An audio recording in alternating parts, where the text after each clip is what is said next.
श्री स्वामी समर्थ. आज आपण अजून एक स्वामी लीला बघणार आहोत.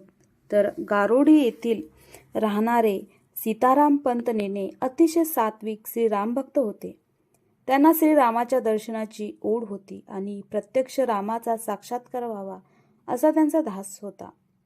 स्वामीरायांची कीर्ती ऐकून ते अक्कलकोट नगरीत आले.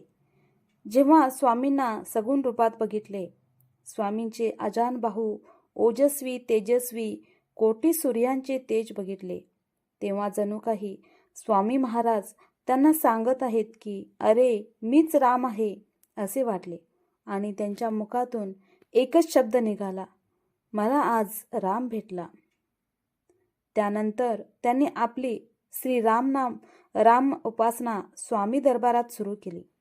दररोज माधुकरी आणून जेवणे आणि स्वामींच्या समोर बसून श्रीरामाच्या नामाचा माळ जप करणे अशी कित्येक दिवस स्वामीसमोर निरंतरतेने उपासना सुरू ठेवली. त्या दिवशी पहाटे स्वप्न पडले.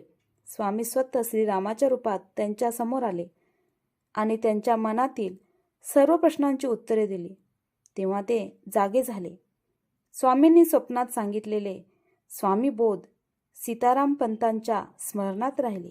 त्यानंतर काही श्री गुरुभक्तीची शिदोरी घेऊन आपल्या गावी परत आले. तर यातून काय बोध घ्यायचा? तर स्वामीच श्रीराम आहेत आणि श्रीराम हेच श्री स्वामी समर्थ आहेत. ईश्वर एकच आहे. श्री स्वामी समर्थ. आपण कोणत्याही देवाची भक्ती करू ती स्वामींच्यापर्यंत पोहोचतेच.